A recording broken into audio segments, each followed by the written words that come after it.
Okay, this is the Outland ROV, the Outland 1000, 2000, and 2500.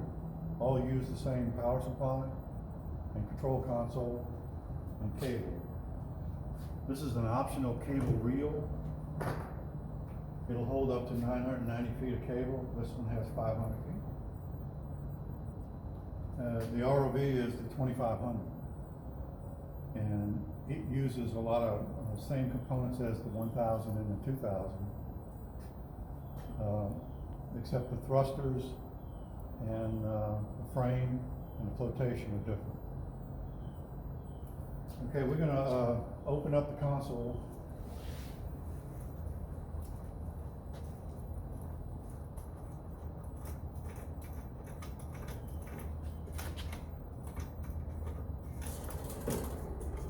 Lift the monitor,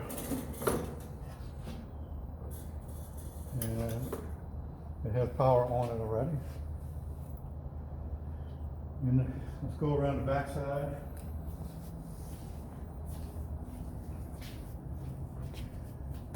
Power supply has this cable with a connector on it, and that plugs into the control console. It feeds power to it from the power supply. 110, 220 volt. 50-60 cycle power input, and we're going to plug in the cable. Normally in the console we plug the two connectors in just to keep the dust off of them.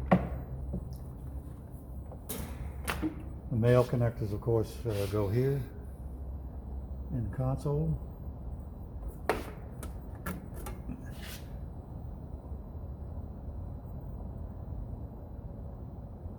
We're doing this real time, so it might be a little longer than normal video.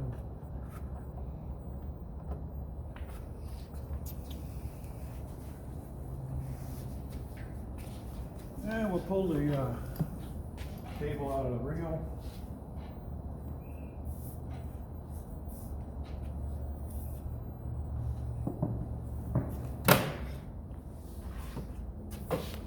And we'll take a look at the ROV. This ROV has two optional devices, a multi-beam sonar and a two-function grabber.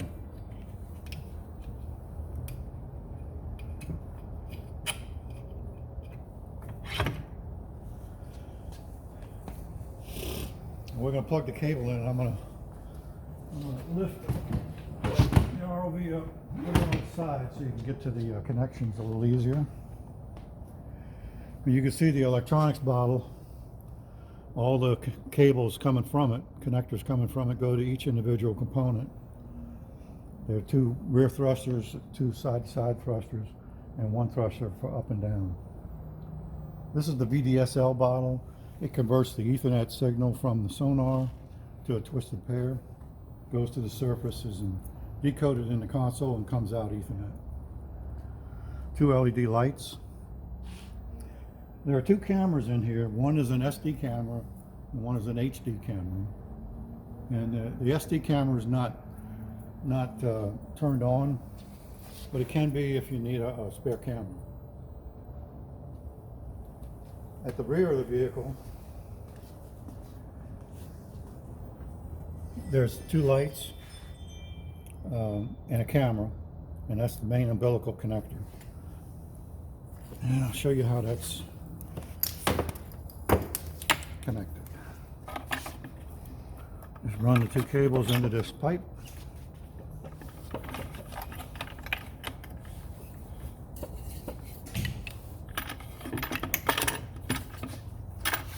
Connect the Kellum grip to the frame, and then plug in these connectors. And just make sure you plug it in correctly, because you can plug it in and push a pin right through this rubber. So if it doesn't go in easy, don't force it. Push it all the way. Screw the locking sleeve. This has a guide pin.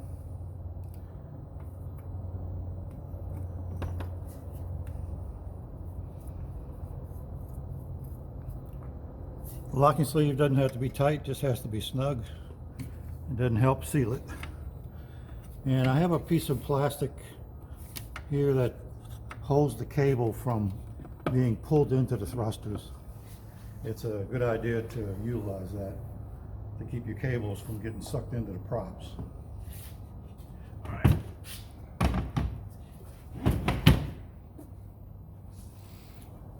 All right. Plugged in the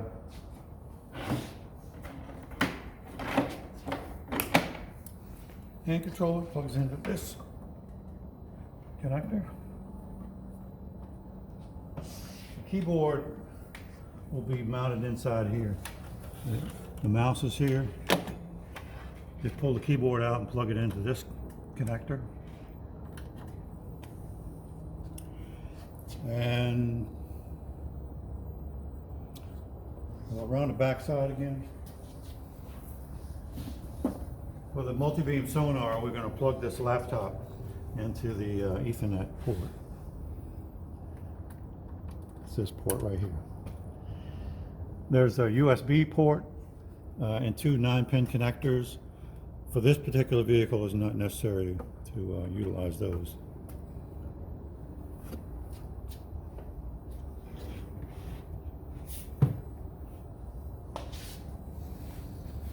All right, we're going to turn it on. And when you first turn the vehicle on, and you're going to see the lights flash. That's a normal function.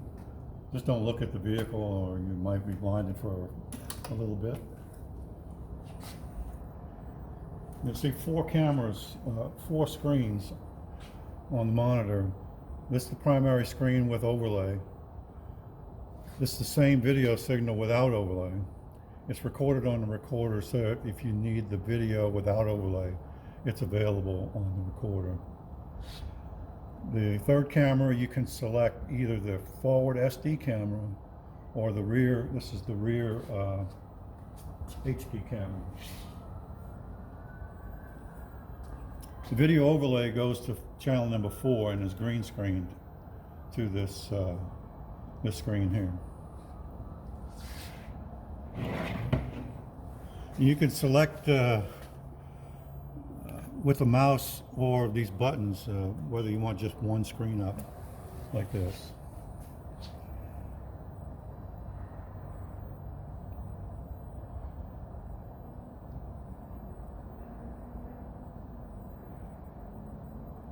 The forward camera also has a laser. It's a 75mm spacing, so you can use that for measuring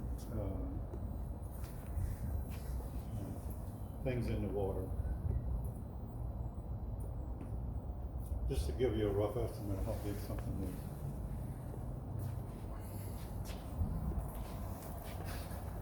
is. Okay, now the hand controller, just zero all the pots before you turn it on. And if I were you, I would turn the gain to like half. This is the gain that controls the joystick movement. You don't want to move around too fast in the water. In order to turn the thrusters on, press that button, and it's flashing and checking everything. When it stops flashing, then it's ready to be used. Then you can move the thrusters. This is up and down, side to side, forward, reverse. And if you want to fly over something in a straight line and you don't want to have to sit here and hold the joystick, you can turn on this cruise control, quote unquote, and fly forward at a given rate, controlled by this pot. If you have any side current, you can turn that on and it'll give you some side thrust.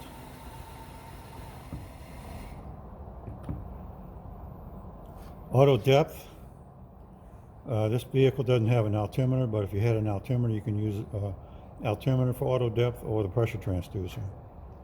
Just enable it by pressing this button, and wherever you happen to be, the vehicle will stop right there, underwater. If you want to go up and down at a fixed rate without having to hold this button, this control, it can be utilized to go at a given speed up or down, like a cruise control up and down. You want to select the rear camera on the main screen. Just press that button and you'll move the camera, the rear camera to the main screen. Just press it again, it goes back to the forward screen. Lights controlled up and down. You can see how bright they are.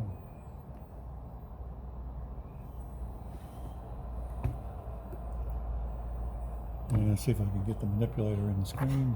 Oops.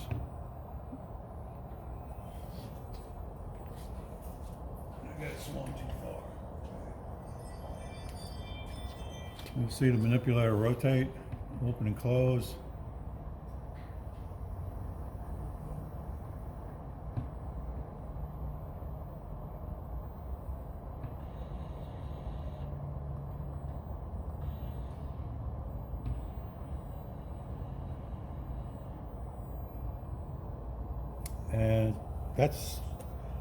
And then we have auto heading. As soon as you put it in the water, you probably should turn auto heading on. You can either use the gyro or a compass, depending on whether you're near a big metal ship. You probably ought to use the gyro. And just put it in gyro and hit the enable mode, and the vehicle will not spin. So if you're going down, the single thruster will have enough inertia to rotate the vehicle as you're going down. You probably want to turn auto heading on to keep it from rotating as you're going down. Now, if I were to move this vehicle, the rear thrusters would turn on. So it's trying to get back to where it was. I'll disable it. Our video recorder is a 4-channel recorder. It has USB ports, SD card for downloading.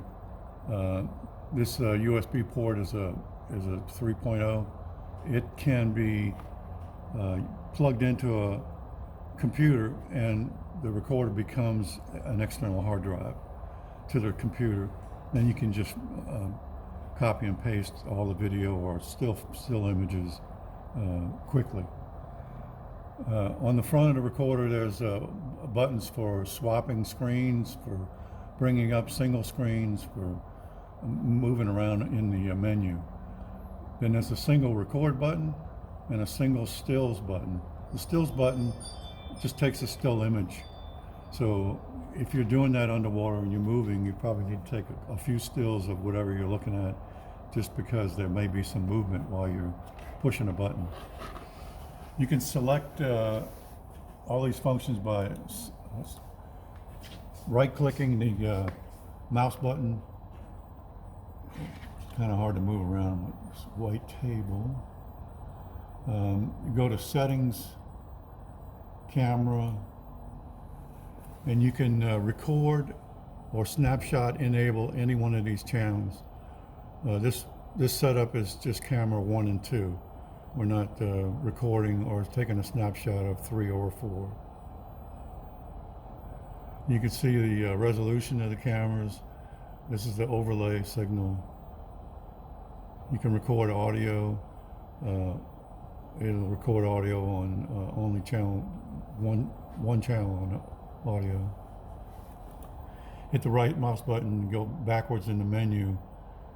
You can set the time and date, picture in picture. If you go to library, these are all the images and videos you've just shot. You can select it and then back it up. If you plug a USB drive into the front of that recorder, you can pull all the files and put it in on the thumb drive, if it's sufficiently large enough.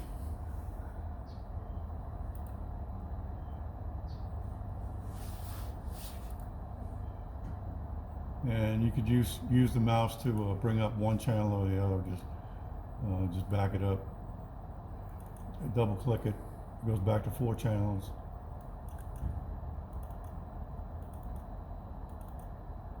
Etc. This is the ground fault interrupter circuit. You can If you look at the HV bias, that detects whether there's any water leakage into the electrical system. Could be a thruster, could be the bottle, or it could be a cable. This tells you what the voltage is going to the vehicle, how many hours you have on the console. And the fault log, if you have a fault and you reset, it'll tell you whether it faulted on the negative side of the power or the positive side of the power. This was a test, the plus and the minus that you see on it. If everything is normal, it'll just be a dot. And this tells you how much amperage is going to the vehicle as you're flying. So it gives you a good indication. But you can see all of that as well on the diagnostic screen. If you hit the Q button on the hand control, on the keyboard, this brings up that same information, voltages, how much control is going to each thruster, amperage, and that's the HV bias there as well in runtime. There are many functions on this video overlay, and I'll try to go through as many as I can. If you hit escape, you get out of the screen you were just in. And the Z button will bring up all the devices on the vehicle. And if we need to help you troubleshoot, you bring up this screen and you select, say, the nav module, number 1. That's giving us in real time the information going back and forth. If it's too slow update, you can hit the turbo button. That speeds the update rate just to that. It slows down everything else, so we can see in real time how things are moving back and forth. So I'm gonna hit the escape button and go back to the main screen. This main screen can be reconfigured, and you can put the information any way you want on it. Just go to the S setup button. There's a time and date. This shows you all the software versions and data position. Data position is all the data that's sitting on the screen. Like the compass is here, the depth is here. I normally put the turns counter. The turns counter tells you how many times you pass north, whether it's clockwise or counterclockwise. It goes plus and minus. So you should have it near 0 before you bring it out of the water, so the cable doesn't have curls in it. There's a camera tilt angle. You can move this wherever you want on the screen just by hitting the letter and then putting whatever you want on it. I'm going to put the turns counter on. I'll show you what I mean.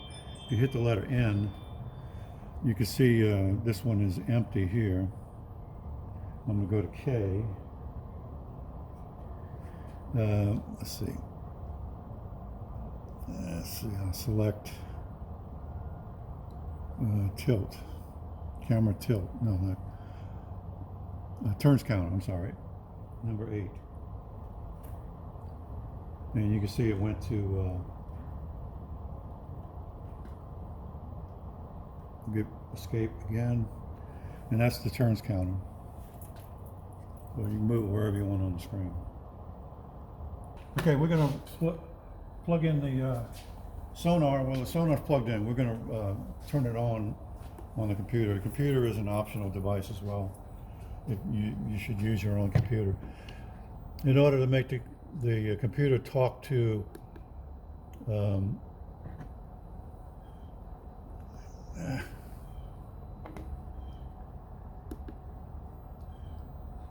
the sonar, you have to go to the right place. So I'm gonna go control panel,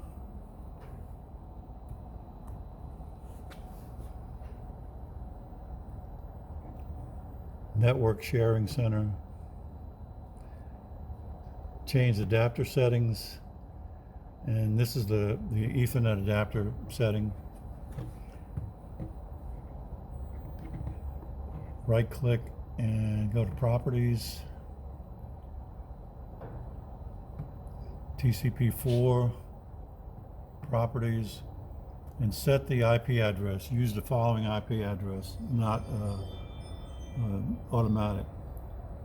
192.168.2.1 1. The sonar, I believe, is a .202, but you have to have the rest of the functions and the rest of the numbers in there just like that. All right, we'll get back out of this, and the software is on the screen right here called Genesis. It'll be in the spares box, and double tap it.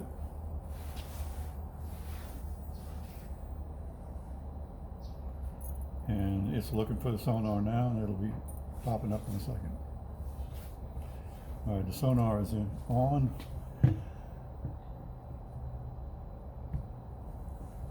And I'm gonna bring up, lower the range a little bit so you can see the inside of the tank.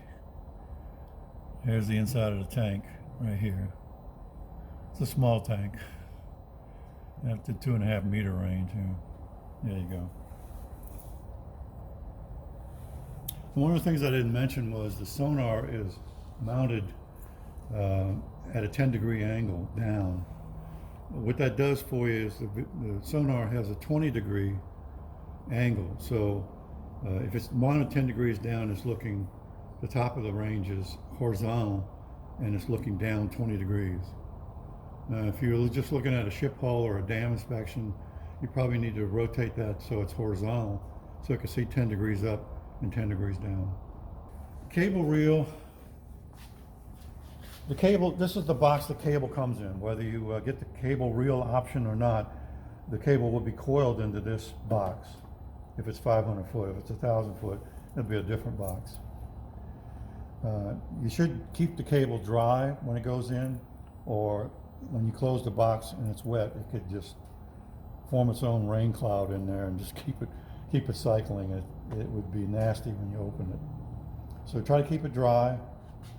Of course, try to keep it straight.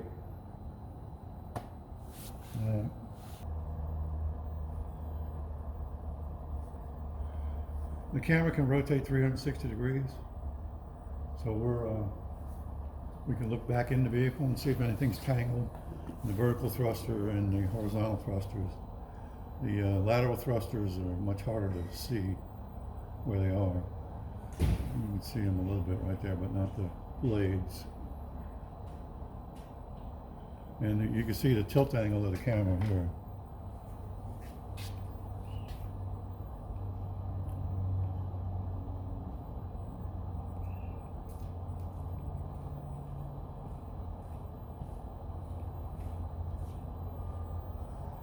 Lateral,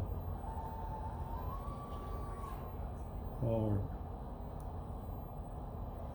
back. I'm moving real slow because this is a small tank and I don't want to beat it all up.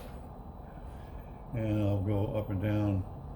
Maybe the camera can get over by where the vehicle is. Oop.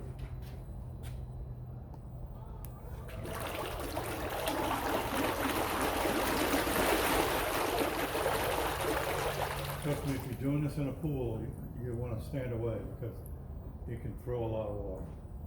I'm going to put it on auto depth. You can see it's hovering now. The thruster is on. If you go to the diagnostic screen, you can see what kind of thrust is pushing on the vertical thruster, and that's an automatic auto hover. In freshwater, it's a little light.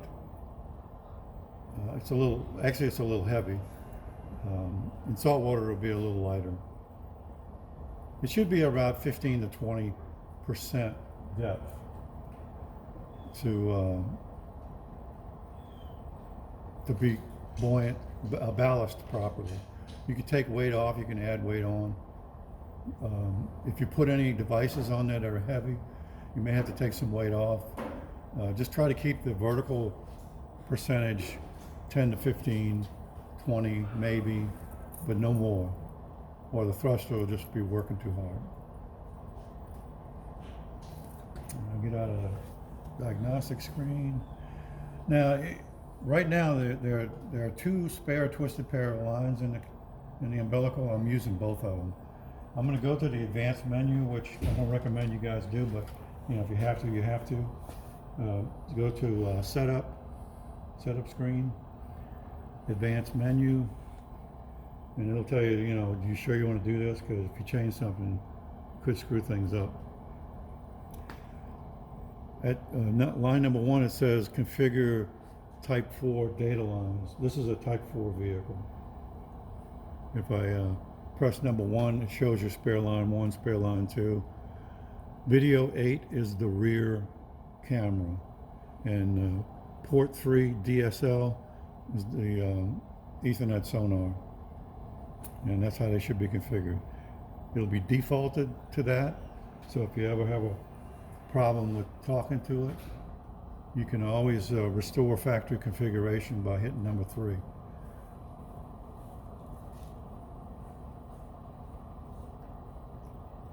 Let's see.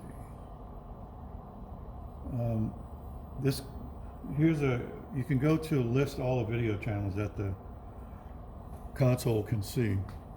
The camera 1 is the SD camera. Camera 2 and camera 8 are HD cameras. That's forward tilting, and that's the rear one. And if we put more cameras on it, they'll automatically pop on the screen as a video channel to select.